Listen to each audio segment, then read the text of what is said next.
Hello everyone, this is Gary from BigSpud and I hope you're really well today. It's a Sunday in my house and so that means we're going to do a Sunday roast. And I'm going to tackle a particular joint that comes up a lot, particularly in UK supermarkets, and it's this. The top rump roast beef. So the top rump joint is sold really commonly in supermarkets. Sometimes they don't even label what it is. And it can be a little bit tricky to work with, a little bit leaky there, but don't worry about it. See, it's had additional fat collared to it to keep it moist. And there's a trick to working with this type of meat in particular, these small joints without a lot of fat in them. And an old school way of working with it is to make sure you time it to the minute. 20 minutes plus 20 minutes per pound, or whatever the saying is. You've got to work to temperature. Temperature is how you do it. What it's like inside. So you've got to look at the internal temperature. I have one of these, a thermometer, which is really great, really good, but you can pick them up really cheaply off online stores for maybe £2, £3, £4, £5. Very inexpensive. If you cook a lot of meat, I would thoroughly recommend it. It makes sure that you hit the same results every single time, and it makes sure you cook it exactly the way you like it. I'm not going to advocate whether you want it rare or well done. Personally, I like a bit of crust on the outside and blushing pink in the middle for this type of beef, but you can do whatever you want when you use a thermometer. If you go by time and sort of prodding it, there's so many factors involved that you can't quite tell what's going on. Time is a guideline for when you should be testing the meat, but using a thermometer, that's the way to get perfect results every time. So that's what we're going to do. So first of all, where does this cut of beef come from? From the back of the cow there, where you get the top side, the silver side and the top rump. There's not a lot of fat in any of these cuts, so that's why the fat is barded to it to give it moisture as it cooks. I'm going to add some seasoning while we go, while this roasts up. So I'm going to make a quick paste of oyster sauce. Oyster sauce? Are we making beef in oyster sauce? Well, sort of. Oyster sauce gives you savouriness, and it gives you sweetness, and it just acts as a glaze, so it means you don't need to add extra salt. I've put a tablespoon of dried rosemary in there and about a tablespoon of mustard as well. This is just what I choose. You could just use oil, salt and pepper. That would work just as well. I'm going to add a dash of oil here just to make it a complete paste. So I'm just going to mix that together.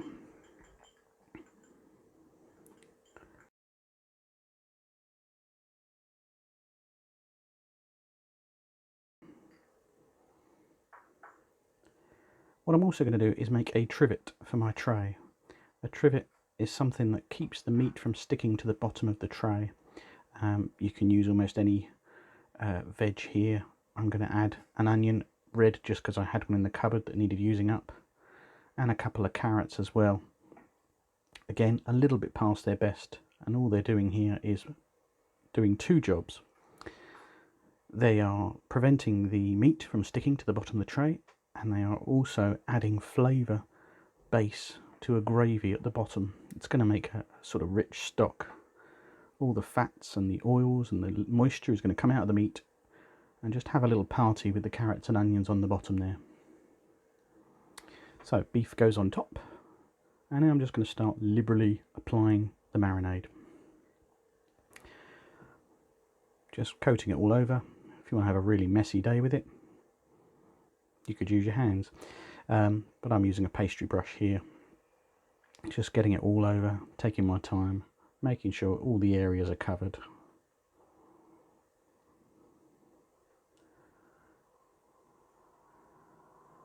What flavours do you like to have on your beef? Leave me a comment down below of what flavours work for you.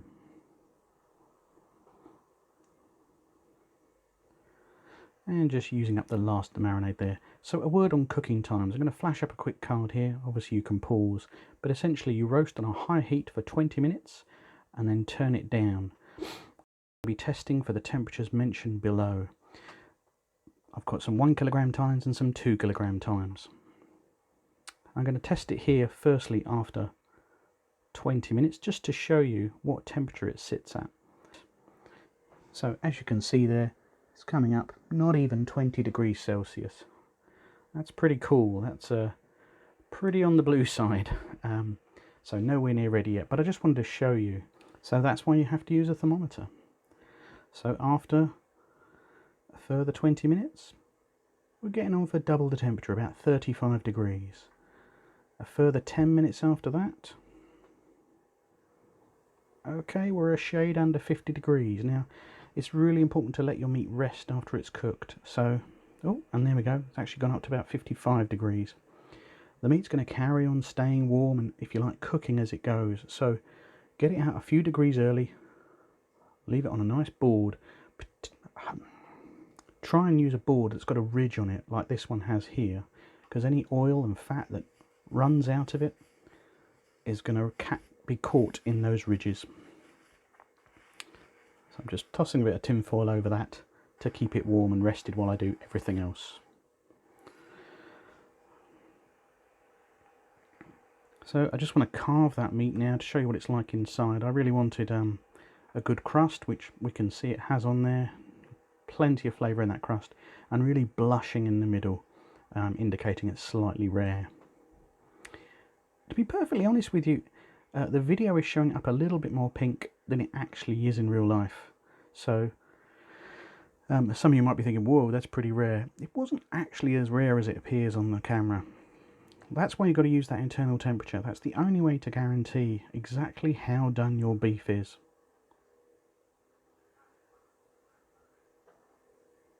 For me, hitting that sort of 55, heading towards 60 is about a medium rare, and is exactly how I like it, where it has a very loose texture, very tender, falls apart very easily. Makes it super, super tasty. And there you go, there's my carved up beef, all on a platter, ready to go. And the money shot, or if you prefer, the gravy shot.